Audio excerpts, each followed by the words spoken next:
అందరికీ హాయ్ అండి. ఈరోజు చేపల కూర లంచ్కి చేస్తున్నాను.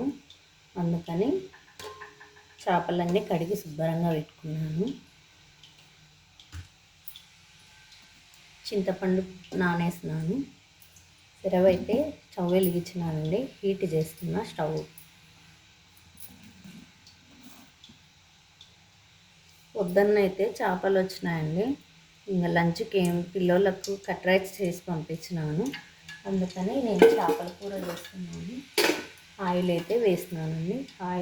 ఆయిల్ హీట్ అయిపోయిన తర్వాత అల్లం పేస్ట్ మిక్సీకి వేసి పెట్టుకున్నాను. ఫ్రెష్ది అయితే బాగుంటుందండి చేపల కూరలకి. ఆయిల్ అయితే హీట్ అయిందండి. ఉల్లిగడ్డలు వేస్తున్నాను.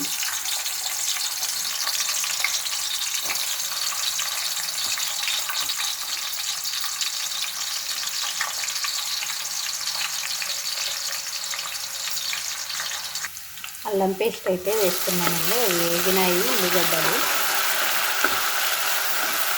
కొంచెం వేగిన తర్వాత చింతపండు తీసేసుకోవాలి. చింతపండు అయితే పిసికి వేసుకున్నాను.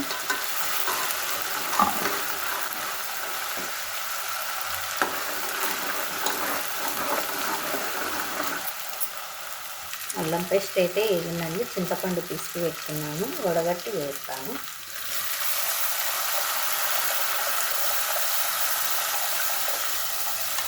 చేపల్లోకి చింతపండు ఎక్కువ వేసుకుంటే టేస్ట్గా ఉంటుంది. చింతపండు గుజ్జు ఉడుకుతున్న తర్వాత ఉప్పు వేసుకోవాలి.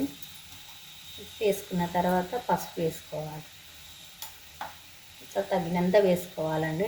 నాకేం కొలతలు లేదు, అందాజుకి వేస్తాను నేను.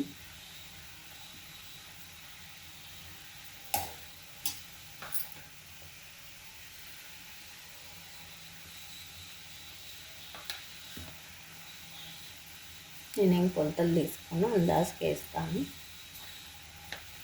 నాకు ఫస్ట్ నుంచి అదే అలవాటు, అందాజుగా చేసేది.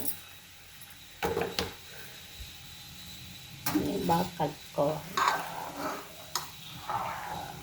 కొంచెం మెంతిపొడి వేయాలండి. మిక్సీకి వేసి వేస్తాను. మెంతిపొడి, జీలకర్ర మిక్సీకి వేస్తున్నానండి. అంతా వేస్తున్నాను. ఇది వేస్తేనే మనకు బాగుంటుంది చేపల కూర.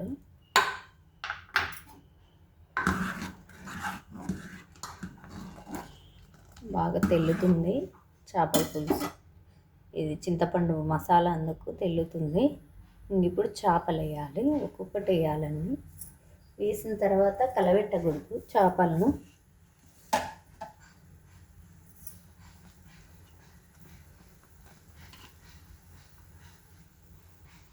చెన్నూరు చేపలని ఎంతమందికి తెలుసో కామెంట్ చేయండి. చెన్నూరు చేపలు భలే ఫేమస్. మా అమ్మోళ్ళ ఊరు కొండపేట, చెన్నూరు దగ్గర. చెన్నూరు బిర్యానీ, చెన్నూరు చేపలు అనేది ఫేమస్. ఇవి కొంచెం ఇప్పుడు వేసినప్పుడే కలబెట్టుకోవాలండి. మళ్ళీ కలబెట్టుకోకూడదు చేపలు.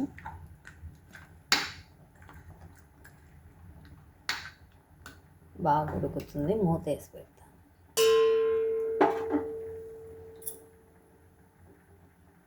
సన్న మంటతో మగ్గబెట్టుకోవాలండి. కొంచెం కొత్తిమీర వేస్తున్నాను. చేపల కూరలకి టేస్ట్ బాగుంటుంది. ఉంటే వేసుకోవచ్చు, లేకంటే లేదు. మా వీడియో నచ్చితే లైక్ చేయండి, షేర్ చేయండి, కామెంట్ చేయండి, సబ్స్క్రైబ్ చేసుకోండి. బాయ్ అండి. మా చేపల కూర నచ్చిందా? Thank you. ఉడికింది.